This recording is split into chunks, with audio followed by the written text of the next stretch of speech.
Hôtel Saphir. Un bijou au standard international en plein Matongé, au grand carrefour de Kinshasa. Plusieurs catégories de chambres, bureaux et appartements climatisés avec Wi-Fi et TV n'a faux prix. Petit déjeuner y compris dans son restaurant aux spécialités variées avec réduction de prix pour naba client Oyuba Fandina Hotel.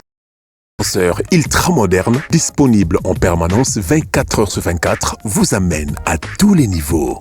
Yaboina Matongé et Zalaté. Notre adresse A4 Ikelemba, quartier Matongé, commune des Kalam. Téléphone 084 710 99 99 081 600 8000. Hôtel Saphir, beau cadre, bel emplacement, bon prix et beaucoup d'avantages.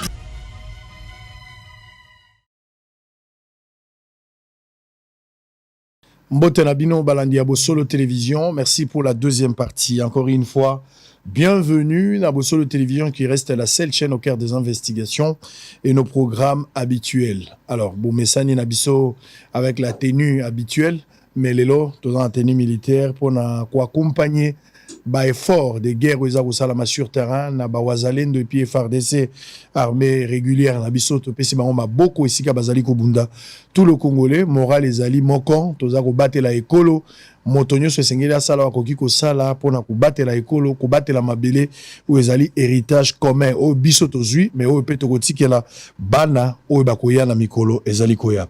Alors za ko yamba pona bino moko ya bato parce que tango guerre eza na kati ya mboka to tango likama ezali il y a des gens qu'on appelle des gardiens historiques partant de leur expérience.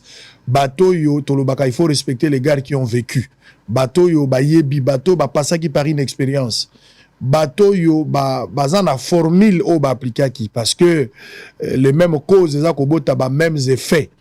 Vous voyez, donc, moto abelaka malaria na kala soka betelo isola kisi amelaka. C'est vrai que beaucoup zala binomi balé na système immunitaire mon côté mais ezaka malaria. Ce qui bo appliquer boyo kiye, je pense que bokoyi koye ba type ya malaria pe le lengeni bakoko biksa yango. Est-ce que tozo boya koyoka bao bazana ba expérience te, tozo boya koyoka te ba oyo bazana kisi o ba pesa ki na maladie wana parce que maladie ezozonga mbalebele je pense que bao balonga ki yango liboso bako pesa biso kisi wana nazo ko yamba pona bino Jean-Charles Okoto président du conseil d'administration de la MIBA pour la toute première fois c'est vrai na lingaki to yambaye pour parler de beaucoup de choses ya musala na MIBA malheureusement contexte ezo permettre biso te to élargir raisonnement na biso pour tout diversifier le débat. On en parlera dans une émission élaborée pour la l'expérience politique, pour la peut-être Makamounaya gestion. On va parler un peu de tout. Mais aujourd'hui, j'aurais voulu que tout la plus par rapport à la situation où ils ont dérangé Mboka Nabiso, surtout bateau bazana Est République démocratique du Congo, bazana Goma, bazana Bisika, situation zali malamoté.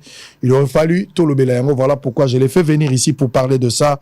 Messieurs et dames, nous sommes en direct. Réagissez à travers ces numéros. Vous avez la page Facebook, vous avez la YouTube. Vous pouvez nous envoyer des petits messages. Vous pouvez nous informer. Vous pouvez également apporter votre contribution par rapport à tout ce qui sera dit sur ce plateau. Charles Okoto, Jean-Charles Okoto, président. Bonjour et bienvenue. Bonjour, commandant. Alors, on a CP Liko Mbayo, on a émission pour la toute première fois. Ils ont d'abord considération pour la biso. Au Tikinyo, Suzanango comme responsabilité, mais on dit que ça biso temps pour teto mekako zwanda moyamae les akatinayo et ko sunga mokonzi mboka et ko sunga mboka et ko sunga pays mobimba dans l'ensemble pour na lelo pour les jours à venir. Koyamba invitation na yo à Bossolo pour la toute première fois, ba impression na yo. Nako bengo sangote au tenu lati lelo les années combattants. Et nakanisi et qu'on corresponde à Kombo Nanga, Lola Kombe. Parce que ça fait exception, c'est la première fois à la Botso Zraka, la Sultane Abasango. C'est le premier qui sur la Sango, le lieutenant sur la combattant. Très bien. Il y a mes balais, les Kinanga, les Kinanga, parce que je t'admire beaucoup. Merci. Moi, je suis un homme très critique. Et je suis parmi les rares des politiciens tout le Bakamingité. Moi, c'est la toute première fois que je suis d'ailleurs. Dans l'Andakayo, place union, sur naba bateau, naba boiteau, naba vélo, naba moto. Dans le Bako, il y a des vrais journalistes. Naba risque aux accords. Impression d'Anga Liboso était dans ce pays mingi. Nakei, na otokate. Et puis, na makambo yomoko bimiseli gango. Je suis président d'un parti politique qui est FPI. Ouais. Nakanisi yango toko bandela nango mais na sepeli mingi impression nga liboso et que je suis très très très positif et je t'encourage d'aller de l'avant. Très bien, merci beaucoup. Allez, tous en direct, toko solo la Maïtali, situation à l'Est de la République démocratique du Congo. Ndeko Charles Koto. Guerre il y a Rwanda à travers M23 Lelo. Au Bino à l'époque, Bouchaka Maele, Bouchaka stratégie, Bouchaka Bouania pour arrêter l'hémorragie définitivement. Au Ezongi Lelo, et ça surprise pour Nayo, tout ça qui prévisible et qu'on a un jour. Merci Sango. De toute façon, je crois que contrairement à Noko Nanga, dans l'Andaki, il y a 2-3 jours, Zaki na Kobanga. Zaki na Mounou Nanzot. Là, dans mon cas, ma camboye bandit dans Ghana Seki. Ngani y a des périodes d'abord. Bisu peut passer, bisu pour la période d'abord. Parce que Sango pour un rappel bref de fait. Parce que Ipsinga Makama Bitumba. Bitumba est à Tshisekedi. Et c'est à présent Tshisekedi a eu beaucoup tango. Bisu peut tu as eu beaucoup tango de bandélé. Mais je peux vous rappeler que les mêmes rebelles pour Bachajarande Bakombo. Bakombo kati na Kasangula. Na 150 km. Bon, ako tambola pe na banzela et arai pour bako mati aéroport. Nga kulutu na yo nazaki vice-gouverneur na Kasai. Le 2 août l'air makambe bandi. Le 9 août na uti ko démissionner comme vice-gouverneur pour na titulaire na nga tozako yo kanate. Révolution na saraki ezaité ko konta ko tamakamba diamant. Bref, là na démissionné na poko na mona mutu moko abengiga. Bon, les acquis valise satellitaire, il n'y avait pas de portable. Jean-Charles Okoto. J'ai dit musée, j'ai dit qui parce qu'il y avait le coup de fil, il va bon de la mingi, notamment voisin, professeur Boacha. Le jour où on a ça qui est pas d'anga, qu'on bon de la pour Nazonga. Parce qu'on a démissionné. On a eu coup de fil, et on a musée qui, parce qu'il ne m'a jamais appelé. Il me dit, mais le président de la République. Je dis, je m'excuse, musée, il dit, non, je te comprends. Tu n'as pas l'habitude. Monsieur Koto, je te demande de regagner Kinshasa de réception du président message. Je voudrais t'élever à des fonctions les plus hautes. Sango, j'ai failli fondre comme du beurre au soleil. Je dis, mais... Professeur Boacha, il est témoin. Il était là. Na Bamurika na tia à genoux. Na Sambeli, na Sambeli, habité Kamouni, na habité Kamouna, Utuyokawa, et les Kelinga. Bon, Orango, période de Bazo Karabat. On n'est qu'à ne Bazo Kansada Moutetela. Main de paix, le quoi la côté wana. Ba o kanga siko bateau bazan intelligence na bateau. Oui bi watone bazakana songi ba bi nazan intelligence na bango ba komo lukiranga makabo. Nga ponanga ba bengi nga po ba o kanga. Kasangulu e Perimoto na Kitiawa. L'air na Kiti ba bengi pa musée na Lubumbashi. Na komi a bisinga na za ko nommer ministre des Affaires étrangères. Sango nga wana bi mais poste tango na kozwa et que ça 3 jours ou 4 jours. Tous les journalistes du monde bazaki na grand hôtel. Ba kozwa la 3e République. Akamatika mutu a Betinga. Abi prestation serment no yango. Landanga na Durban. Sans remise et reprise, wana oya précédent kinga bizima asa Betine Changi. Na kei na komikuna na koti ba mwenze ba kikaya banende. Les quatre communes à Monica isolé diplomatiquement Mouzé. Tolali, na 4 heures du matin, na mona parce que nanga la Musinga. Alors bino Mouzé auto kende. Na bien ki wap. Tout ça est venu à Sadek lobby. Na 8 heures à ok ndingini pourquoi la Musinga te à 8 heures Mouzé tika enveloppe moko $15,000 accueilli. Mais pourquoi la Musinga bi Mouzé insiste na musote. Sango, sans remise et reprise, sans dossier, na tongo, na koumi na retard, vers 9h. Dos Santos n'est pas Bomanga. Moujoma n'est pas Bomanga, ya Namibi, na vie Mugabe. Bazaki Badi na biso. To bandi le solote. Sango, j'étais l'unique ambassadeur, pardon, ministre des Affaires étrangères, Nyon sur ma pays à Sadek, présidé par Kofi Annan et Mandela. Balobi, dans mon cas, 200, mais parle, monsieur. nga pe Sadek na zo bata sens na ngote na uto kontaka na sambili kan sam na Seigneur pe sanga moi mayele moi sagesse na zuka pardon j'avais retenu trois choses na pe Kofi Annan na inventé na bino voilà au nom esprit moko elinga na bi muza uto kité sikoyo po babomi batu 200 enfants d'hôpital na Lubumbashi na Koloro na yango ndi alongwe na tongo yo asengi bino pardon yango ndi na sengi bino excuse na kombo na ye ya mibale ono ya bato bakufi wana na sengi bato nyonso baza na salle pour la mémoire na bato garder minute de silence na mona na barwanda na boka tout le monde debout tous les présidents va na Seigneur Jésus na zui bango leur minute ici depuis na pesi bango merci na bi bon na yo kiawa Kofi Annan dans Zoloba Moussa a la haine contre les Tutsis. C'est le même discours qu'on dit qu'aujourd'hui. Mais le discours, il y a Kinshasa et à Congo. Bazoloba nde Moussa mde mutaye na Barwandais, na Tutsi. Bio vous savez, Moussa a la haine contre les Tutsis. Et l'air Afdel Ekoti, secrétaire général Al-Fidel Nan, ministre des Affaires étrangères Nan, Bizi Makarara. Chef d'état-major Aïnan, James. Dis-moi en quoi, pour ne citer que les trois là, en quoi est-ce que vous êtes, na Congolais bazana haine contre les Tutsis. Et Sili. Yami Bale, Bolobi Singa, d'ailleurs, qui a au Bolobi, gouvernement, ya Kabila, et Zali Kaka Bakatangé. Moi qui vous parle, je suis du centre, du Sankourou.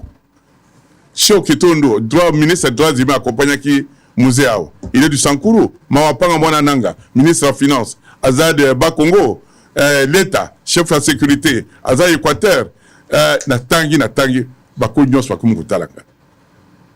Na Kusuki Sababi Narbe Mobimba, Ezalika Bakatangé, Nabi Mouafan.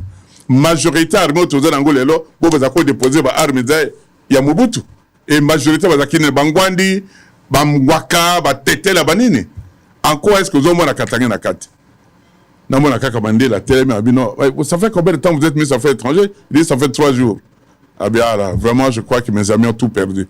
Je dis ils n'ont pas perdu. Et ils ont fait les études vétérinaires, ils s'occupent des vaches. Malheureusement, comme moi, j'ai fait la diplomatie. Je m'occupe de la diplomatie congolaise. Vous étiez sous-informés. Sango, Mbalibosuna, Big Sambo Kananga, l'RK Tusilis, Babi, Yamon de Waka, Victoire Force 2, Babi Toke de Siko, Sadek Moubimba, Babi Touzaki mal informé. Nabi, il y avait que les ambassades à Ouganda, il y a un de Yambaye. Na zongi na zui téléphone, na benga. Musée, na zui Georges Lek qui devait le doc na Lubumbashi. Bino, musée a na réunion beaucoup mounene tout ça. Dans l'entretemps, musée a ko la restitution, Kofi Annan a sa restitution, il y a réunion. Na monaka bengi. Donc, qu'est-ce que tu as fait? Je ne reconnais plus Kofi. J'ai dit musée na robi kaka nenge oyib sakangawana. A bengi singa ki kaya pe singa avion. Sango na komi na Lubumbashi a pe singa $50,000. Abi tu as sauvé le pays. Toujours kende. Na butu alero kende comment na Mugabe azozela yo. Na longo na kuti Mugabe. Na discuter na eti 4 heures du matin. Na largué ba militaire au Monakiawa na aéroport. Pour bien sauver l'aéroport. Le lendemain na kei ce ko pas Mujoma. A pe singa militaire, équipe spéciale. Ba largué ba mon aéroport. Oye jinga taming inde ya 200. Na longo wana to bandi na 3h jusqu'à 9h du matin. Président Joseph Azoula Nanga. Wana zela no commandant na yeko bengisa parce que ba terme militaire nous akoyi bangote. To négocier donc monaki ba char bim ko ba tortue. Wana RDC Salemi ba militaire ba uti Goma ba nikona biso Rwandais ba kititi na Kitona. Ba progresser matali ba kubiti na Katsangul. Nde to zui na sima. Bref, na kaso yi histoire. C'est pour vous dire que ba komaki tia na Katsangul. Mais nous avons des banga bazana na Goma attaque Goma ekoya soke ekoyaka. Mais pourquoi ko banga mboko ezali béni no bukilo na pardon no konangai yami balé ozui sikoyo moi expérience l'air nazali kaka wana na silisi la affaires étrangères ya ko barrer bango tozan avion na mona kaka muza tali lettre à Tidra qui est que voilà Shader Mutazaki gouverneur à Kindu auto koya Akimi bazui Katako bazui Chumbe bazui Diallo babi dans 2 semaines dans 3 jours, l'autre, Kabinda et Cap Bujimai. Moussa Toudiga, Bamdogo, tu as combien comme frais de mission? J'ai dit $100. Tu as un salaire de combien comme ministre des Affaires étrangères? J'ai dit $600. Il dit, mon fils, tu vois qu'on n'a pas l'argent. Mais imaginez-vous si aujourd'hui, ces rebelles arrivent, les Rwandais arrivent à Bujimai et que Bujimai tombe. La partition du pays sera totale, mon fils. Accepterez-vous d'y aller comme gouverneur? Parce que là, celui que j'avais laissé comme gouverneur, Bakara qui est déjà, donc gouvernement, ils ont qui l'ont polélé. Quand tu m'as nommé gouverneur, je n'ai pas tendu la main. Moi, encore comme ministre des Affaires étrangères, partout la nation mettant la main, je suis prêt. À battre le poids, à battre le boko, à mouner na kati messa, na kati avion. Ndé ba nommé gouverneur pour arrêter l'agression. Wana boy histoire de ces les cas mende ko nga mende. Wana zako ya yem tazo ko ça. Wana mende dans la rébellion. Mais oui, wana zo ya essayer les kinango. Ah oui. Essayer les cas comme une histoire. Wana zo progresser vraiment village dans village. Bazuina ni général Lumumba na Fataki batete là bangonde ce qu'on garde zana go sur les kana komi ba service ba singa balbino wana komi na Bujimai vers 17h. Babino, nous sommes déjà infiltrés pour ça la réunion à lobby ngai na Sambelak. Nzambela ngai ifuna réunir bato. Kendo tout na Bujimai soko OK. Na poste etikala sango. Na 18h40 plus de 700 000 personnes. Dans le but au nom de Jésus, Bujimai ne tombera pas. Nous, on amen. Je dis, mon Dieu, c'est Dieu des défis. C'est fini. Na pourquoi wana sangoma ça c'est bêta. Na besoin d'intimidation. Tout ça qui n'a pas eu gouvernorat wana. Ba koloba ba bito contre kata bino nyonso bo fanda. Bino ba général aux aliwana, bino ba tu as service aux aliwana. Na tongo na ibisi ba on a lobby, donnez-moi les armes ici flaki lobby et les militaires qui ont tiré. Général Anga Sakana continue à bien nanga ya muke na bengi musée. Je dis musée pour na réussir là moi j'arrête le général commandant région. Mais tu es un civil. Je dis monsieur le président, je représente le président de la République. Pesanga occasion wana. Albi OK. Na kamati na bisi bangolais, na bisi banamibien. Général na tanga comme on a été. À côté na bisi bagada désarmer lui. Balongole ba péter hein. RCNC, Robert Ndaya, il est témoin, mon petit. Aïe na caméra. Nabi na lo baki lobi na mona mindu ko ba beta ki na batwazalité. Général na kangi hélicoptère ye wada ya bangolais pouf na tide kitsaza. Nye. Na salimanso to bundi na bango ya on a vu so sago. C'était vraiment et on a baka l'armée la plus forte, c'est la population. Yango no mona ka population à Bujimai na ba chef coutumier ba miracle ngana mona je crois en Dieu mais ngana mona na chef Lupungu ba mama ya Bujimai ba la musinga na minuit marche de minuit à 4h du matin chef Lupungu le Kabinda aye lokola ndeke babi yo fada tala à poil hein excuse-moi na bengi Colette Blackman elle est encore vivante na biyaka Akimi chef Lupungu na bona kan ndeke moko le pourquoi ikoi na mona mutatelemi Bazwa Kabinda, n'a 18 ans, bref, c'est pour vous dire que Mboka Zali Beni était Moutouma Kosala Ngote. Nasokisa, Seine City, Akoro Kakakora Cascade, Kakandoko na Yozomona. Bakeye, Batikinga, le quoi, Batika toujours dans Makabuda Bango, Baweli, Basali 2 mois dans Seine City. Kofi Annan à l'époque là va m'appeler. Salim, l'ancien secrétaire général.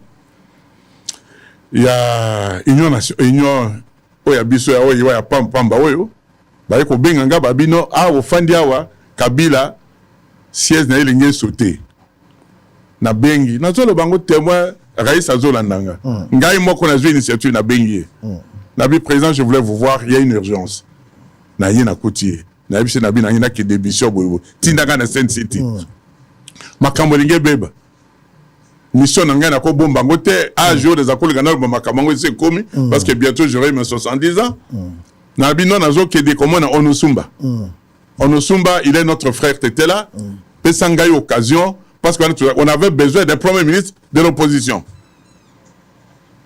ayebi singa makambo ayebi sakinga le ko réussir te ayeba ka makabebele ngana bina ngaki chekete chef tikanga na kende sango wana budget bakatumba ba ko sala budget Baya Bwepa Raïs, Bazong, na Kena Mondial Nanga, 3 jours, on nous sommes encore vivants. na sali nyonso yena ondekani na koyamba bango na koya barebele mais to ko kutana na koti na chobo tout sololi et sali une semaine nous avons un échec par pur hasard. Je vais citer le nom de quelqu'un encore, Jean-Pierre Bemba wana chairman po su omo na Jean-Pierre yona no suka témoin Kazadi Nyembo azaki patron ya ner tout fait na cascade tom na ka Jean-Pierre azokita lokola moi si na ye leki nanga mama Lilia leki nanga vraiment de azokita na bana esprit moko elinga nzaba bi allez-y na ye Jean-Pierre Ali Misanga be wana buka ne lukuta na komi. Ah Charles, comment ça va? J'ai dit bon, ça va bien, mais depuis que oh, ça fait longtemps, je dis ben yo soku na pression na mon ndengeni. Bana ba pesi en boîte tonton Charles. Ah nere wa na ba service parce que bandi. Il a intéressé avec Jean-Pierre. Le quoi monenga na zo sur la bana. Na bisi na bino président de la République a tenu pas na. Kabila, je dis oui. Ah bien bon, Charles, excuse-moi, na memi ba nièce na yo na parc na 18h30. Wana kazeli nyembo afai na payot na ko lobango noko. Na zongi atuni ka bibo na bino azo ya mbanga na 18h30 abia na bibo il faut accompagner ngapo na bibo to soki bazalia yo mko za patron ya ner na ticket na kena na prière d'autorité. Je me suis retiré pendant au moins 1 heure na zongi na koutier toujours mela 18h30 na moni Jean-Pierre Azou à Davido, c'est un homme qui respecte pas les rendez-vous. Moi je suis parti Kazada Bondelinga, il est vivant. 18h48 à Komi.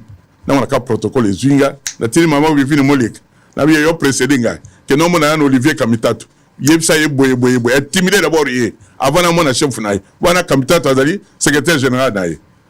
Na Matia ya minga kena Kazadi. Itoi. Après 30 minutes ma camion c'est et Sili, yako aka Jean-Pierre Bemba a signé un accord à Cascade. L'air kana Sili si mission nanga et na boutoua na petit bango en échange. Yena président Basololi Bakatumba président Tuninga bikedo tano Bakatumba bazako boya na kede kuna po compte à circuit fermé kaka balare ekoliama budget à 3 jours je suis parti avec $3,700 sango. Kabila est témoin, il est encore vivant. Là il n'était pas encore président. Là il est président. Il est déjà président. Makambe si au kaka accord à Cascade. Après ngaine ko comme 1+4 et ko compte ba Mubulu. Bref, c'est pour vous dire le Congo est sacré. Alors on arrive en 2012. Oui. Makambo ya M23 oyo. Bochaki une stratégie qui a arrêté cette hémorragie. On espérait après qu'on arrêter cette hémorragie que ça n'est fini. Aujourd'hui à recrudescence. Bo traitaka problème wana ndenge nini pour terminer avec cette histoire de M23. Une belle question. Ils allaient kaka une action militaire, est-ce qu'il y a une stratégie, qu'il y avait des accords? Et là, on y Bobongisa qui pour parler du M23 dans le passé. Merci Sango, une très belle question. Je crois que Bertrand, au Moussous, à taille moyenne, Bangonia se Baïbinga, M23, Baïbinga très bien. Boy Nazali, ambassadeur en Ouganda. Comme d'habitude, Bazakouti un ambassadeur. Nakomi, je crois que le président, c'est l'unique pays, il a visité plus de 20 fois Kabila. Nabakor, Notel Mouniogno. Izakoya, Bazakoya, Izakozong. Un jour, tu fan de Kakabo, on a gomme kwei. Kakandeke kwei boy. Ndile a sake polele, bakomo tunga ba drapeau, ya pe perdre na Bukavu, na Kisangani. Gomme kwei nano te alelo, nano kwei te. Te na lobby, gomme kwei, à l'époque wana. À l'époque wana. Ah. Oh. Parce que namoni, bateau proche à président Bazalaki wana. Ba frère naï vraiment. Précaré. Bakoloba non écoutez ba généraux boye mais boye bisakati mo konzité oh tokoye bisaye comme d'habitude le matin il m'appelle ngai ambassadeur de la Bourse l'état des lieux na pourquoi na repese au revoir na tongo na matin après de petit déjeuner à Benginga da pesa e briefing na pesa na bibo tala na zaki na batona boye to ko lia na bango ba bi solution ezali boye mais ba lobi ba ko sala na réunion abishal ba ko benga ngapete ba ko sala pe réunion wana te. L'essentiel pour moi, c'est de transmettre le message, na pesina avoir des sorties. Na yo kakaka. Oh non, président Bengisi va officier nyos na hôtel Venus. Ba ko za grade. Pas généraux. Il fait un stratège hein. L'air ka ba nyos ba fali si bangwa. Donc moni o ya kazaki na kombo ko Sénégal comme les na. Ouais. Ouais, vous avez kufa qui colonel wana. Ouais, bango ya biso ato ya biso. Mamadou Dala, wana de Mamadou siko capitaine, Amati na général ya kufa ki Kisangani. Wana zakina le colonel. Général Bauma. Wana nde ba yemba la moko. Bo nyoso abombi bangwa. Ba jeune o babimi bango nde bayaki. Siko bitumbeza kokende. Nathalie bande parce que oui ya wana lobaka sango ambassadeur première mission na yezali être un espion. Un ambassadeur c'est pas pour aller au fond d'accord pesa ka visa. Il faut y bandumba ya liboso ya mboka wana za nani. Bandi ya liboso za nani. Muyiba zali nani. Mutu ya seria zali nani. Homme d'affaires zali. Il faut contaminer. Journaliste voilà opposant zali nani. Poko yamba ba opposé on na ba ambassadeur ba kanga kango mu parce que mutu akoti kono koyeba nanute. Na koti na expérience na joie diplomatie na koti ba mama o ba kolisaki président.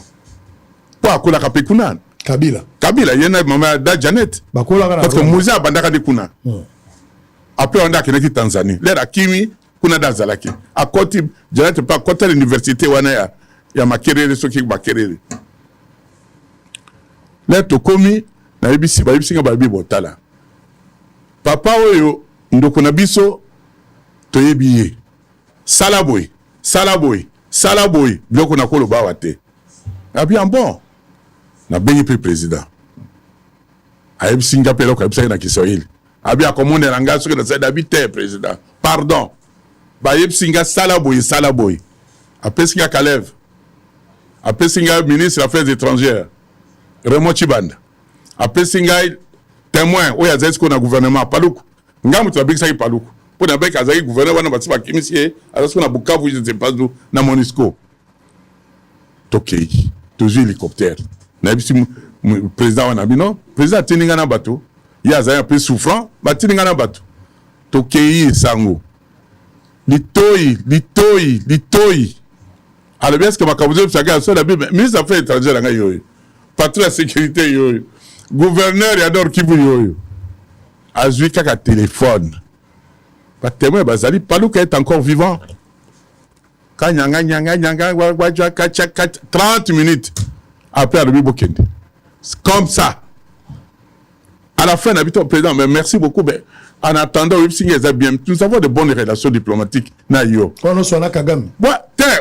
Museveni. Mais yo, tout ça, nous, madame, gouverneur Azaliao. Mais bateau, yo, mbongo, bazako, zoé, ils allaient de la frontière, ya Bonagana.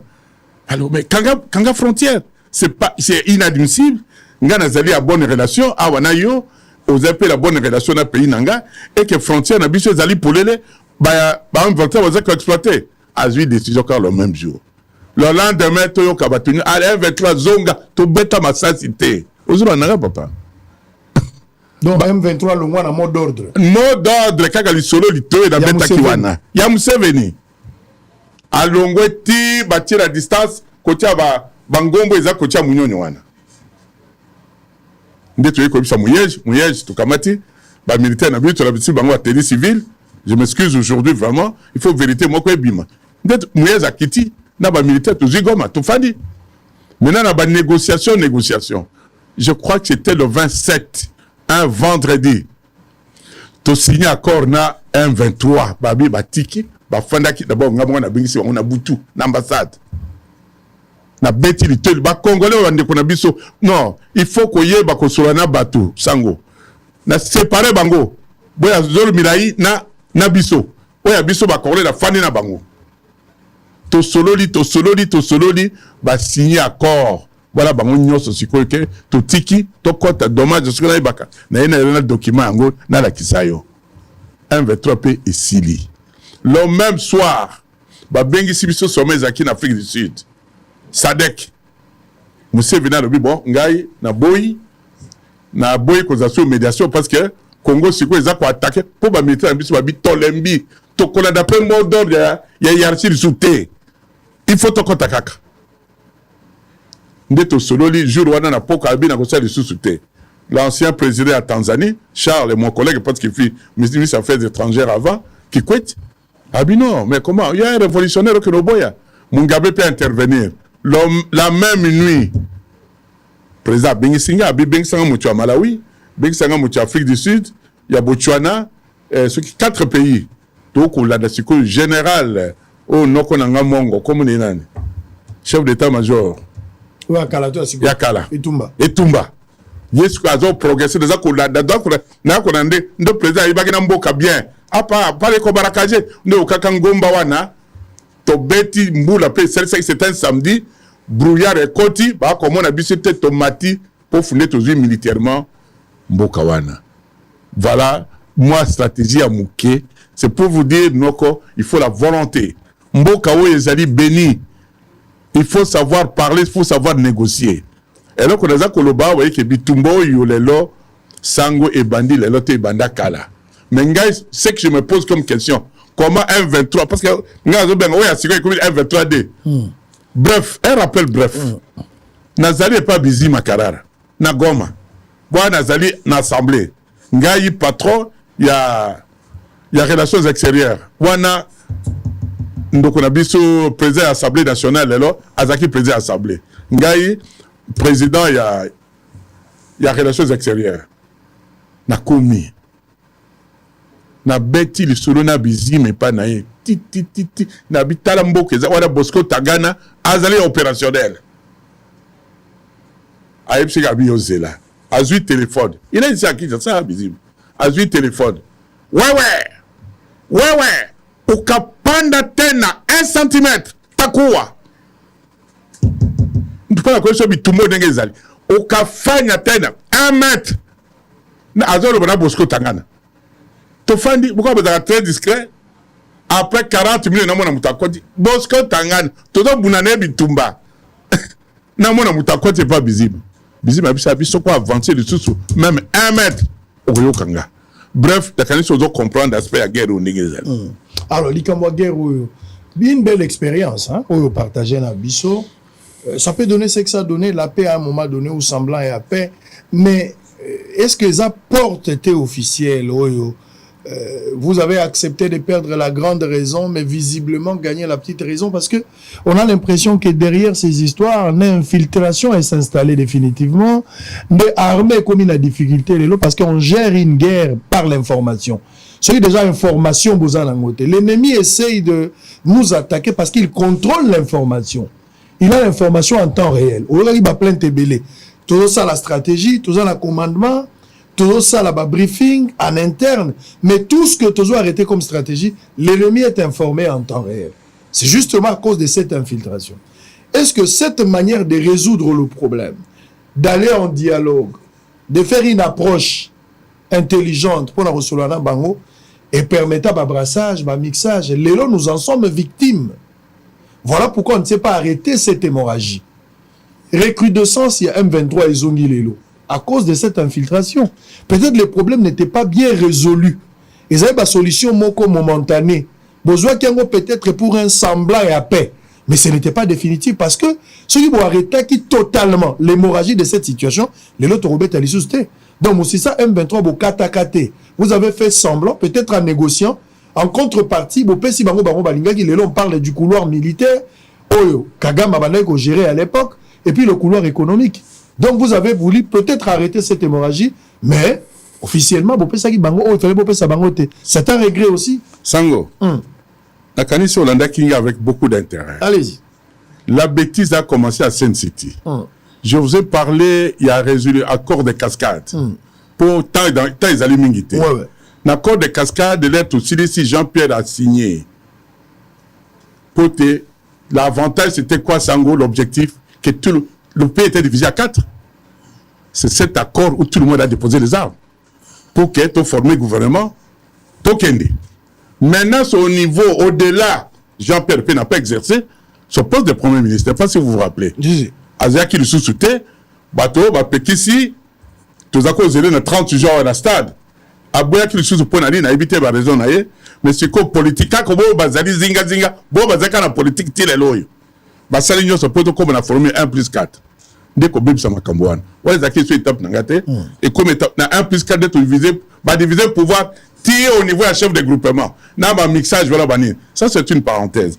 Mais le vrai problème, c'est lequel, Sango? On peut changer de nom. M23, Tagana, Banini. C'est pas le M23. Le vrai problème, c'est le Rwanda qui change de nom. Babana qui n'a wamba de wamba. Balunda loulou banin. Si, allez-y. Ils ont continué. Alors, le vrai problème, c'est là. C'est là où je dis aujourd'hui, à chaque chose, ça peine. Il fallait que la providence, tu sais qu'il y a aussi le Camboyo. Les jours où j'ai vu le président, ceux qui n'ont pas béni, ceux qui ont azolo, trop c'est trop, et là, quand il fait ci là, j'ai dit, voilà, c'est le défi. Maintenant, au moins, ils ont camouflé pendant tout ce temps. On était même dans un isolement diplomatique à Makassi. Oh, balo bate, les lois, ils ont dit qu'entre les Congolais, ils ont problème à rendre. Mais les lois, incident à quelque chose de malheur, tu l'as dit hier, à quelque chose de malheur, bon. Les lois, voient les nions, c'est quoi? Rwanda a attaqué Bisso et mon union c'est dans Michel Bateau. Et c'est la première fois, là où je me rallie encore, la victoire diplomatique, il y a le président de la République. C'est la toute première fois, dans mon conseil de sécurité, qui était muet, qui bégayait à tout moment. Dans mon 70%, il y a toute sa puissance. On avait un dialogue des sourds, va prononcer qu'il y a une troupe rwandaise et Biba. C'est ça le vrai problème. C'est pas l'M23. Ce qu'on a dit, coûte combien? Le vrai commandement est où tu as dit qu'on a. On a dit comme ça, si on a créé des abcès, maçon, je dirais qu'il m'a dit, mais avec ce qu'il dit, Providence, moi, dans Zamba, Salicie, Tokumi Nasuka, Yamonde Bitumbo Nakanisi, c'est le début de la fin. Alors, la maladie est identifiée. Oui. Motoazo Bundisabiso Ayebani. Oui. On parle du Kagame, on parle du Rwanda. Mais qu'est-ce qu'il faut faire aujourd'hui pour arrêter l'hémorragie? Il faut utiliser la même formule Obinobo utilisée qui pour avoir le résultat où la guerre a changé de forme. Il faudra quoi adapter la solution par rapport à la réalité.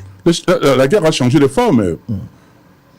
Donc tu connais Bissau dans Bissau, tu identifié Nani Alingi Congo T. Les Bosso Zako Lobezali M23 c'est-à-dire les Congolais entre eux. Mais les lois et moi Nani Poulele. Et puis Ami Balé. Stratégie nous togo ko sala. Sango to bandana na discipline de biso mamba congolais. Faut pas tout le temps accuser le Rwandais. Le mauvais côté c'est nous les Congolais. Oh yo bakoya ngai quand je sauvais Bujimai.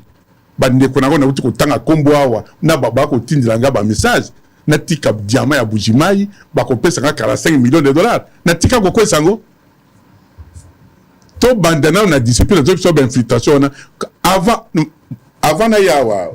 Est-ce que n'abaki ba coin que studio ezali awa bureau ezali kuna soki na ye mwana moko ayawa lebi papa studio ezali kuna bureau ya nsango yango lelo pona zo amena ki de soulager avant na yawa na luki toilette.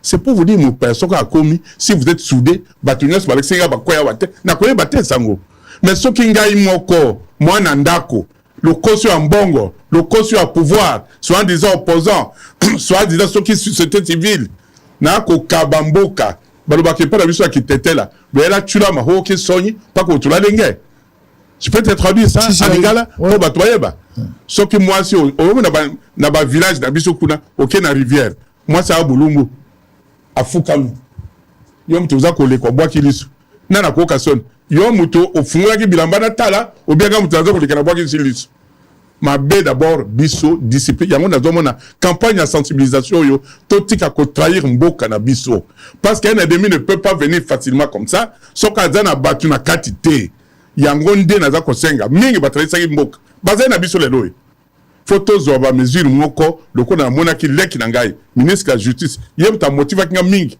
parce qu'à un moment je me suis dit sango est-ce que mboko yo le patriote bazali. Mais quand j'ai vu mon jeune frère là, en train de parler, Nabino, Bakabila Bazanan, Bavie Tshisekedi Wamulu Bazanan, Bamouze Bazanan, Bokoto Bazanan, c'est pour te dire, to bat, ata ma bé, to bunda entre biso, to bomba secret na biso, to kabakamboko na biso te. C'est comme aujourd'hui là, les gens croyaient que Goma, ce que Saliboye, lobby, pouvoir et quoi, vous croyez que ceux qui battent comme à son pouvoir, bako utiliser yo citron, ceux qui battent va passer pression, bah bakio.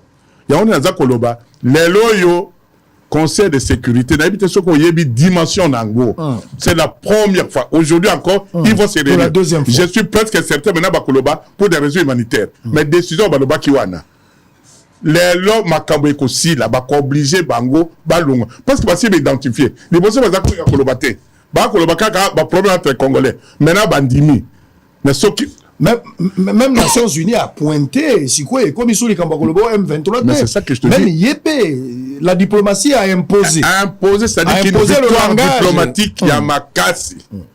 Oh, il faut tout exploiter Yango.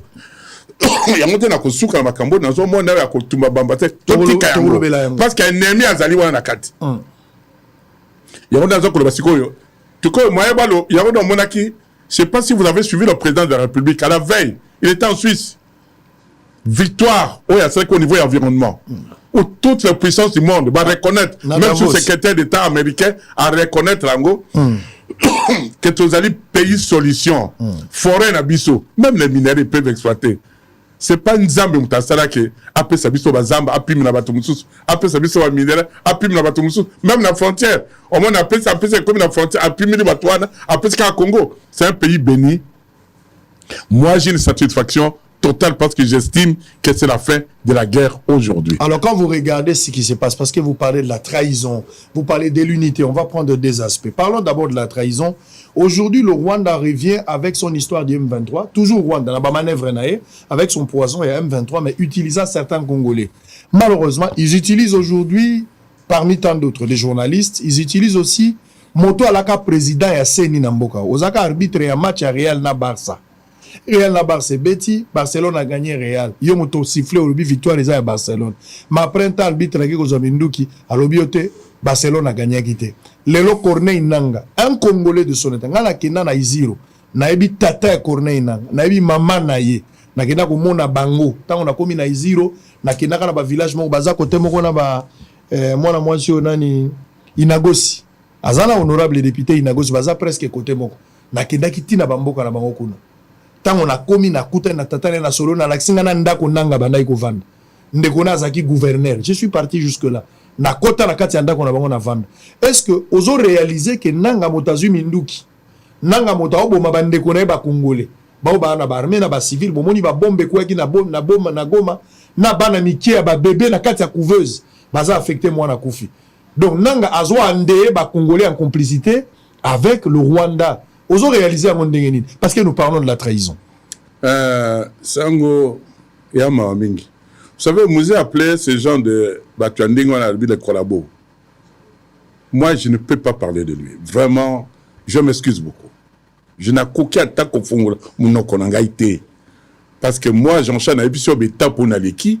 Ndenge ba proposanga pour na kabambo kawe. J'avais ce Congo entre mes deux mains. Il fallait qu'il va proposer combien? Ba million, na ba poste, na diamant nyoso, na boya ponanine. Dès lors, je suis un homme heureux. Na connais que ça va 70 ans aujourd'hui. D'ici peu. Mais na zanga calme. Donc on a battu trahison, il faut tous avoir mesure. Na émission même, il n'y a pas que lui. Lui, il vient à peine. Mais il y a d'autres qui ont trahi, qui sont ici avec nous. Mbosso, il était incapable de dénoncer Bango. Azako Loba, bon, c'est un vieux. D'une manière Bazali wana, non. Mboka ou impunité, Sango. Il faut que les Arabes soient en contact avec les Akine Fimbo, Tumbu Yulu, Makamba démocratie, tout ce qu'on appelle un peu Pembeni. Droit de l'homme, na lakiao.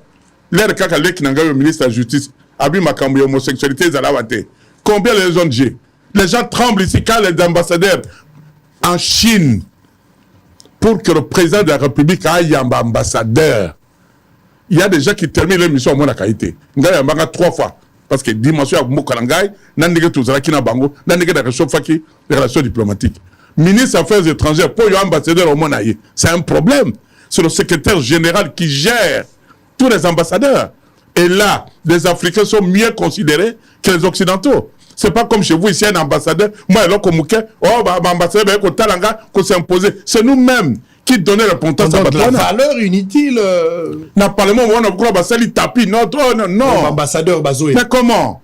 Il faut protéger Mboka na biso sango. Ce qu'on a vu comme protéger, qu'on respecter yo. Le Rwanda, dont on parle ici. Moi, à l'époque où j'étais à Kataba, relation diplomatique dans français. À Bengana, na centre culturel a changé peu langue à la français ou le banglais. Alors nous devons apprendre aussi à prendre des décisions courageuses. Na émission ba traître wana to banana nous kozo ba mesure, c'est-à-dire nous tous soka trahir. Parce que poser à batunyo wana ya kozo poste. 10 ans ou 15 ans mutazwa poste politique était. Et on a ça. Moutou a trahi Saki. Oh, bah, c'est trahi, c'est aussi pardonné. Hein? Mais tous la vigilant. Qui a trahi, trahira toujours. 15 ans. Moutou a exercé sous. On a considéré qu'on a tiré la constitution. Moutou a exercé sous ma fonction politique était. Au comment on a bloqué on est aussi. Il y a une punition à Bango. Et là, comme Moutou a fait le Wana, il faut ministre de la justice, parlement, tous ont des décisions. Ba punition ni na mona ki ba sanction moko et bandi toutes la ba sanction ou actualité biso morto ba nous sanctionner batwana il faut commencer à décourager batwaza ko sala biloko ndenge wana au comment na discipline et cocotte mais ce que comme il est là lobby pardon bato bazongi tozoye kala rythme wana a comme il a pena poste ngayo ba bomba bande ko nga boni na lodge combien l'air ba contact l'air kana za gouverneur pour ba intimider ngai presque village na mobimba l'air bato ngo bazo ba poste waté to pesa ngo ba poste était. Bah, comment mycosité? Ils ont été rebelles autrefois. Alors, tu vois. Alors, donc, ton banda kozwa parti à maintenant. Au sali kamwandenge wana, to relié yo aux alisusu, ko exercer ba bloc on a té, na ba punition moko très sévère. Alors, comment terminer cette histoire de guerre? Parce qu'on va aller à la fin. Comment terminer cette situation? Est-ce qu'il faut un bon lobbying diplomatique? Ndenge Mama ou Affaires étrangères Azaro Sala? Est-ce qu'il faudra rester dans l'approche? Il y a dialogue, parce que quelques pays africains, les organismes également africains appellent à un dialogue. Parce que avec le Luanda, Makamba cessé les faits, bandi les lotés. Luanda a imposé le cessez-le-feu. Le rebelle n'a jamais respecté. Au contraire, il y a moyen de se réorganiser dans la position pour nous attaquer. Dans Nairobi, c'était pareil. Est-ce qu'il faut encore privilégier le dialogue? Ça va aboutir en quoi? Le dialogue céder aux exigences de l'ennemi, le Rwanda à travers le M23, parce que c'est ce qu'il veut. Il veut contrôler Goma pour faire encore une pression et arracher. Et cette fois-là, si Kinshasa accepte de négocier, ils ont négocié à genoux, au cas où à négocier, à contrôler à Goma. Où il faut une option militaire, par exemple, le président armé, comme Moussa l'a fait, Moussa Sengaki, parce que c'est le même Rwandais qui sont arrivés ici, et Moussa y a demandé à la population, Motonio soit utilisé tout ce qu'il a. Ozana arme, ozana machette, ozana flèche, Moussa Asala Kiango, j'ai la vidéo avec moi. Pour que bateau, bien qu'il y ait des stratégies, mais il fallait un accompagnement visible de la population. Vous pouvez associer aussi une armée étrangère, hein.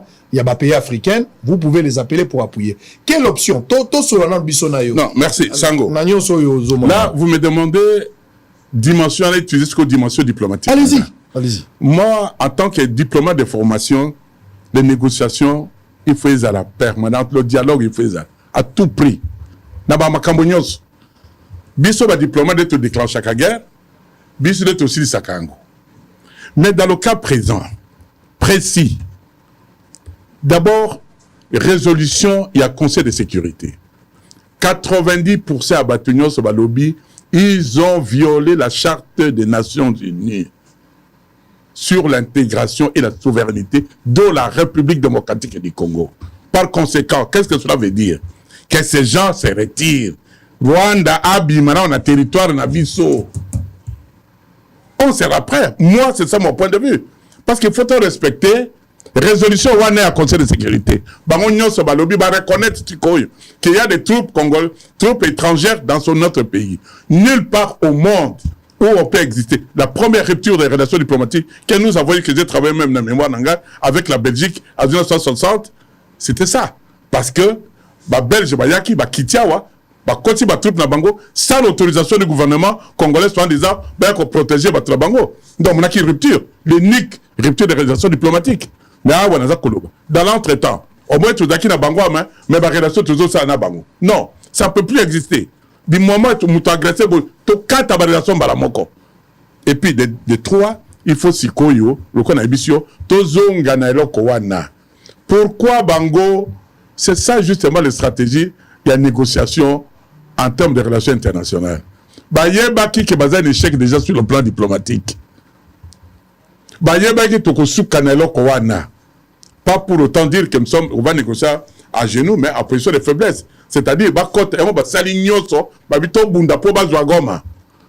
Bayebele ko tukosuka nango. Po na ebiso mboka wana, batunya, ata ndambo izwamaki, ata tuna bituma, bakolongwa, toko récupérer mboka na biso. C'est ce qui est plus important. Il faut maintenant, dans notre équipe, il faut associer aussi les gens qui savent négocier. Et puis les services. Je ne sais pas si ça se fait à quel niveau. Je n'ai jamais été associé. Mais je pense, avant de négocier Sango, il faut y avoir un adversaire. Azako Kanisanini. Akoya Kolobanini. Il faut que le service va négocier bien avant. Comme ça, vous avez déjà un argument. L'air beaucoup comme préalable. Je te donne un exemple. On était à Lusaka. Kamere, wana bazaraki ba expert nangai. Kamere na Touareba, il y a un professeur là, Touareba, oui, il y a notre président de l'Assemblée. Ouais. Bazaki ba expert au niveau de la relation ministère pour Bazaki na général Kaloum. Joseph commandant, général Kaloum, namnin. Batu basi ba ifsa kinga balobi tala. Ministre des Affaires étrangères wana, où il y a Rwanda, Azali Utu. Alors, Gana Zeli, Ako Finga Kabila, même si on avait utilisé le terme diplomatique.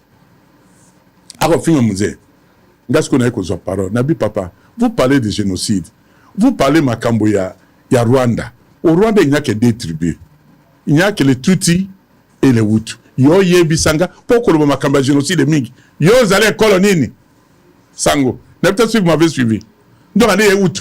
Bon, il y a ce qu'on est à côté, Makambo génocide. Génocide baronde baboma mais il y a PC poste wana na tuna bino j'aimerais que tu éclaires l'opinion yeb sabiso yozali na tribune nini l'Ouganda intervient non il faut utiliser le terme diplôme je me comment que tout na muto et interlocuteur tout identité des amabe bref c'est pour dire avant qu'on négocie faut dire tu es pour la faiblesse il y a bloqué sur le bangwa sur, je crois que nous avons demandé à maman ministre des Affaires étrangères pour les anciens ministres des Affaires étrangères, surtout Basala Bitumba, pour Toyeba. Parce que Mingi Mo Bazoya Baza Batuazik. Mais expert, mais Bango Bazaka Bato Bazalaka, Nandega Bakosa Biso, le coup de Palo qu'on a ce plaka Miki dans le gouvernement. Il faut partager l'expérience. Ah, il faut partager. Il faut partager. Alors, donc, la population doit avoir une attitude. Attitude par rapport à la situation actuelle. Binoba leader, binoba gardien historique, boyebi parce que l'ennemi profite dans ma cambouébélé. Regardez ce qui s'est passé Lelo. On a une image de la première émission, on va revenir sur ça. Situation Lelo, Pato Babimi Natongo, mot d'ordre ezalagité. Ils ont une réaction spontanée et nous aimons cela. Ils ont sens et patriotisme, ras-le-bol na bango, Pato ba exprimer na balabala parce qu'ils n'étaient pas contents. Na manière oyo, Rwanda a menacé, Rwanda a continué à Katia Goma, ils ont commencé à attaquer cette provocation de mauvais goût. Nous n'avons pas aimé, population Bimi la balabala. Regardez avec les images tour à tour, Lelo, Kinshasa paralysé, Bukavu, Salaki Angolobi et d'autres provinces, Lelo qui s'engagent. Sango, à votre image. La calice aux lobelo, comme on répète, 3 fois dans le Landayo, n'habite ce qu'on y est, importance nango. Je crains les répercussions ultérieures sur le Rwanda. Parce que Angoumo na moni, c'est comme le jour où Moussa Koufaka. Angoumo na moni lelo, c'est comme le jour où Moussa Koufaka. Et puis je me dis, est-ce que le président Yambo Kawana Azako Yebaka a sali sur Makati éveille patriotisme et bandit. Sango, je crains demain, on va négocier, on finira. Ce sont nos frères africains, on vivra un jour ensemble. Mais sentiment yo congolais a komi nango sikoyo ya kolinga mboka ya kolinga mokonzi na ye nana ko freiner yango et c'est ça que on a moni on a tongo et là patriotique et ça m'a fait peur. Alors regardez, messieurs et dames, ça c'était sur le boulevard Lumumba, boulevard des 30 juin, dans tout le coin à capitale. Bisika nyonso ba Congolais bazwami ezala bato bazangi na Salongo, bato bazangi na Ipen, bato bazangi na Selimba ou na Bumbu, bazangi na Kintambo, bato bazangi na Poilour, bato bazangi na Njili, bato bauti na Kisenso, bauti na Route Mokali. C'était de partout le Congolais babimi pour la Kinshasa. Alors suivez, mais aussi demain. Je crains encore pour la journée de demain, parce que manifestation des Batoualobi est l'homme patriotique. Alors qu'aujourd'hui, il n'y avait aucun appel, mais l'IDPS appelle le gens dans la rue demain. Donc c'est officiel que l'IDPS, parce que je viens de voir même un document, où l'IDPS appelle tout le monde dans la rue demain, à Kinshasa et puis Netandi à territoire. Qu'est-ce qui va arriver demain? Je ne sais pas, bato bazana bana babomba nanu bana jusqu'à ce que l'État vous rassure il y a rotinda bana na bakela c'est na activité. Aujourd'hui ils ont un prudent, il y a de personnes bah se représenter na misala bien avant, mais malheureusement ils arrivent sur place, peut-être bah qui tombent pour le transport, pas moyen de retourner à la maison. Ne prenez pas le risque de sortir jusqu'à ce que le gouvernement se prononce sur la question pour vous rassurer et mettre des mécanismes de protection pour la civile et l'air bien. Mais en tout cas, c'est que l'UDPS pourra faire demain dans la rue par rapport à ce que nous avons vu aujourd'hui débordement. Il y a eu pillage, malheureusement, parce que élan patriotique, et ben signifiait qu'il faudra, il aurait fallu, il fallait piller les choses. Ce n'était pas ça. Donc le seul objectif, il y a marche qui, bien qu'il y ait spontané, qui ras-le-bol, que sa communauté en a de trop, qu'on poussait un peu le bouton pour qu'ils prennent des décisions, des sanctions sévères vis-à-vis du Rwanda. Mais ce qu'on a vu sur terrain, c'était déplorable. C'est vrai qu'il y a eu des marches, mais pillage, par exemple, comment on appelle l'ambassade à Rwanda, on a vu à Frissel, on a vu l'ambassade à Ouganda, on a vu l'ambassade à France, Batumbi à Momoto, on a vu également à côté à Belgique, c'était pas intéressant, Eska Bapillé na Kati, et puis Batouazagi na Balabala. Manifester le long de Balabala, ça n'a pas posé problème. Koganga, Koyemba, Koloba, trop c'est trop. J'ai entendu même la population, Bazo Senga, Bope Sabiso Mindu Kitoke na Rwanda. Bamso Baken aéroport, Boma Sabiso na Bavio, Botika Biso na Goma, Totalani Tozan na Gizeni. En termes de population, c'est un pays qui regorge plus de 120 millions d'habitants. Le Rwanda, en termes déjà d'habitants, la richesse que nous avons, en termes d'effectifs et habitants, ça n'a rien à voir. Et puis, ceux qui ont qui est toute la population, on peut aller au-delà de ça. Mais regardez ce qui s'est passé, infiltrer les personnes par ignorance, mal comportées sur terrain, ça a donné ce que nous déplorons aujourd'hui. On condamne. Pour la marche, je suis d'accord, mais pour les pillages, non. Sokoza ko pillé, vous êtes un ennemi du pays parce que ça va encore nous régresser. Vous allez commenter les images. Suivant l'image, on se retrouve après. Je rappelle que sur ce plateau, nous avons Jean-Charles Okoto, président du conseil d'administration de l'AMIBA et puis responsable du parti politique FPI. Allez à l'image, on se retrouve après. Il va commenter pour terminer. À tout à l'heure.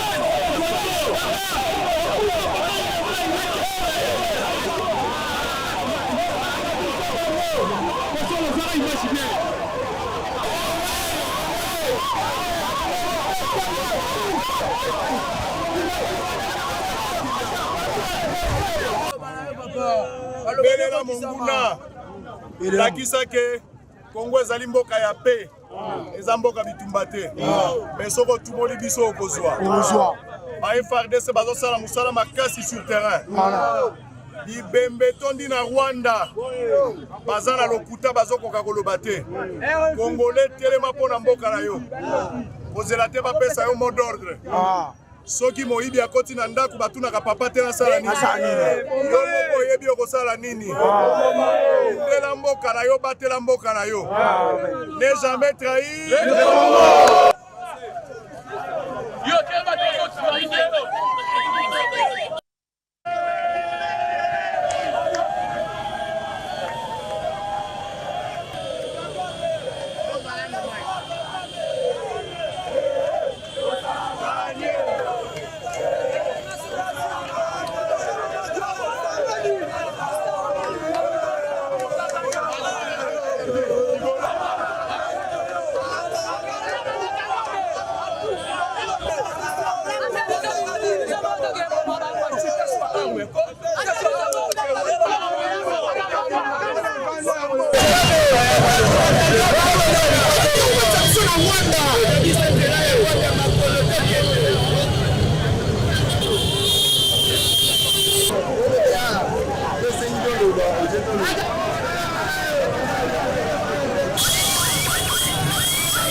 On va terminer. Charles Okoto, au Talaba image à Congolais, ce qui est déplorable. D'abord, l'élan patriotique, ça c'est le positif. De ce côté, on a osé d'accord. Ouais.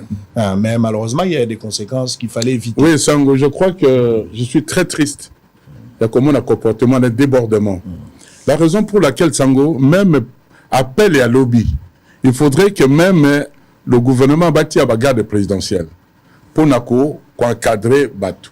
Parce que dans ce genre de mouvement, l'air bisopé un mouvement calme. On infiltre toujours les gens. Oui, Amabe, bako kota pewana, bana bidengo zako loba, ouais makambo ya pillage, pour te salir, bonne marche au tozako sala. Donc je crois qu'il faut encadrer Bango, l'obiso bako ajouter quelques éléments, il y a garde présidentielle pour te débordements à la tête. Ça c'est d'abord un, je déplore vraiment et je condamne, je m'associe à vous, comportement des habientés. D'abord un, président de la République, à mon passe, nous sommes en train de réhabiliter cette ville. Moi, dans votre bandi, qu'on s'ala sikoy. Ville comme qu'on soit image à sika. Perte qu'on s'ala mais à makasi, bisonne qu'on sera plus perdant. Donc vraiment, il faut population bayo kango. C'est pourquoi même dans le recrutement, tu vas tout ce qu'on va dire, va compte en armée. Yangonde, il faut absolument tous la mesure paye encadrement. Mesure n'est trop que ça de sango. Gouvernement passe la mesure de 6e année secondaire pour compte université. Une année, un service militaire. Obligatoire. Il faut la mesure à Dewanezada. Parce que tout est en beau Kamounene. Nous occupons une position stratégique et géographique assez importante au sein de l'Afrique. 9 frontières. Aucun pays a 9 frontières au Colabiso. C'est pourquoi vous voyez à l'époque, et c'est ça que notre président a commencé, la politique de bon voisinage. Sachant bien que le professeur Abissou est très stratégique, il a bien voulu la politique de bon voisinage avec tous les voisins. Mais fort malheureusement, de l'autre côté, et au Canada, comme je l'avais dit, il faut à quelque chose qui bitumba salem. Mais la bitumba wana, biso d'abord au côté diplomatique, bavois nyos, pour les alliés armés, diplomatique, médiatique, même sur le plan juridique. Il y a un azak kolobasiko, voix où il est qui. La diplomatie, c'est la mère des sciences. Bisonde to déclenche chakra. Bisonde to lobby. À coup de. Là, quand tu donnes la champagne, sili. Na yango wana to komi, tozo kende na souka na yango. Yango dans bonne stratégie, wana pour que Goma ait la menacer, pour que ba pousser biso na yango, sachant bien que ba komi faible. Renforcer ce côté-là, il faut ajouter aussi l'équipe et les négociateurs, il faut aussi les experts, et puis service, il faut que ça, groupe. Au bazo qui a la négociation, tout est bas information, qu'est-ce qu'il faut dire, qu'est-ce qu'il faut qu'on négocie auto que de l'bosso. Très bien. Alors, on a un kina souki ça. Allez l'obasuka. Sango et Zali. Ouais bigoma, je suis commissaire de zone assistant Beni. Commissaire, na mona ki on a Beni, na sepela kamingi na milidi. Commissaire administrateur du territoire et chef de cité à Beni. Et à Ruchuru. D'ailleurs, on a appelé ça Bandeko Nyon, Sokuna à Goma, Kotier, mon amokire, Bolobolo. Donc, bah, administrer Nangaï. Au-delà du patriotisme, les abattus, on a dirigé. Na yebi pas sur Bazanango. Et c'est la vraie armée.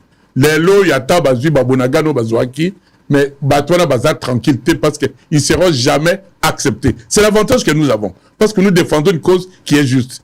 Et là, on a conseillé à Sangwete. Batoba yeba. Les lois, ils ont des problèmes et opposition. Je vis à pas de tortue, parce que je suis bandi.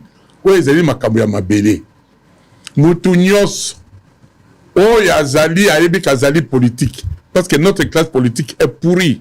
Sango. Je m'excuse vraiment, je pèse les mots, est pourrie. À ce stade, Batonion, Ezala Nane, Ezala, il ne fallait pas bien le président de la République. Excellence, je m'excuse beaucoup. Tala situation de guerre commis. Voilà mes encouragements. Tala bidé Nangaï, Tala bidé Nangaï. Au lieu à bateau, yo, tout le fan, cantonnement, bateau, monsieur, ben, font la fenêtre était. Photos de la Bomoko. Bomoko, tu vas gagner tout baoyo. Tu aussi, tu vas gagner Péyango. L'essentiel, c'est quoi, yo. Tout ça, les Samoko Zirabiso, qu'on le veuille ou pas, bien que toujours Bundira, ma belle, mais Moutaza Mokoudisiko, ils allient Félix Tshisekedi. Nakopesa un peu message ya président Nabiso ya banakin pour le mouvement à lobby goder motemo na tende yombote parce que tozongi sakié mbango pas zakina poto na besoin na mission tozongi sié le tozakina réunion zo ka vendre ezali jusqu'à 2h du matin biso pe Kinshasa to ko sala maso pote to mobiliser to encadrer ba jeune le ko ka pe message na biso ya on na kina bisa yo merci mingi merci Matondi Charles Okoto Lola Kombe. Merci, président du conseil d'administration pour rappel.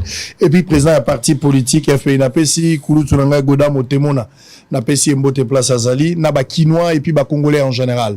Alors, on va rester opérationnel 24 heures sur 24 pour vous tenir informé de la situation ESO, les République démocratique du Congo, précisément à l'est du pays, Nagoma. Qu'est-ce qui se passe exactement à l'heure actuelle? Basoda Nabiso Bazar Salani, c'est quoi la situation de la population? Malheureusement, population dans l'ensemble beau ça la pillage te même bao bazali na Goma beau profiter te na bitumba o ezali na yo ki ba uti ko piller pam na Goma, ce n'est pas normal. Ba piller également ba biloko mabenga ba mvwama et quelques responsables ba piller pe bango ba piller pe comment on appelle Bapiyepe, agence technique Moko, et puis quelques boutiques yaba privées, ce n'est pas intéressant. Donc, guerre ezali, ce qui se passe là-bas na Goma, mais bon, profitez pour bon bandagopiye biloko, Goma wana boza plus na entrepreneur. Ce qui bino moko bo bandi disusu ko déstabiliser entrepreneur et rozala le chaos après cette étape. C'est ce que vous devez éviter. Awana Kinshasa, calme et puis na ba province nyonso. Pillage et kozongisa mboka na sima. Bozanango bosengate. Pillage et kozongisa mboka na sima. Likambo nyonso yaka esilaka. Toyebi kanda bozali nango, toyebi patriotisme o eza ko animer bino sikoyo. Toyebi yango. Mais est-ce qu'il faut corriger une erreur par une autre? Je ne pense pas. Donc il y a possibilité de corriger ce problème autrement. Au lieu de la corriger, de corriger ce problème à travers un autre problème qu'on peut créer, notamment Makambouya pillage, c'est pas intéressant. Bokogi ko s'en prendre la communauté internationale à travers des discours, des manifestations, et ça va voir mon ça légal pour na biso en tant que peuple. Mais kokende ko piller surtout, le roi bo piller na SK. Je condamne, je ne suis pas d'accord. Copier à Frissel, je ne suis pas d'accord.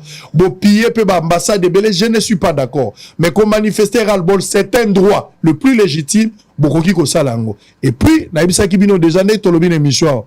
Tango mabe yaka, ba Rwandais ba côté la kabiso ba rebelle, Mouzé président de la République avait donné un mot d'ordre.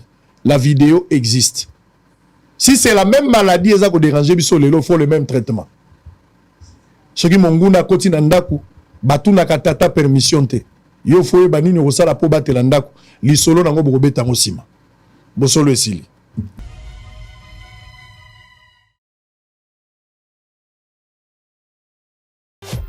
Hôtel Saphir, un bijou au standard international en plein Matongé, au grand carrefour de Kinshasa.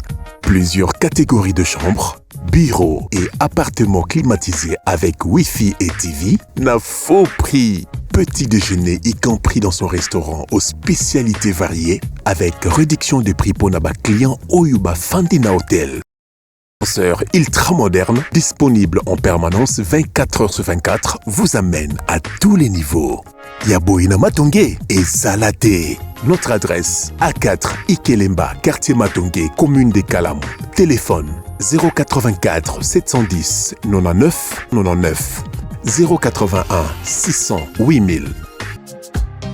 Hôtel Saphir, beau cadre, bel emplacement, bon prix et beaucoup d'avantages.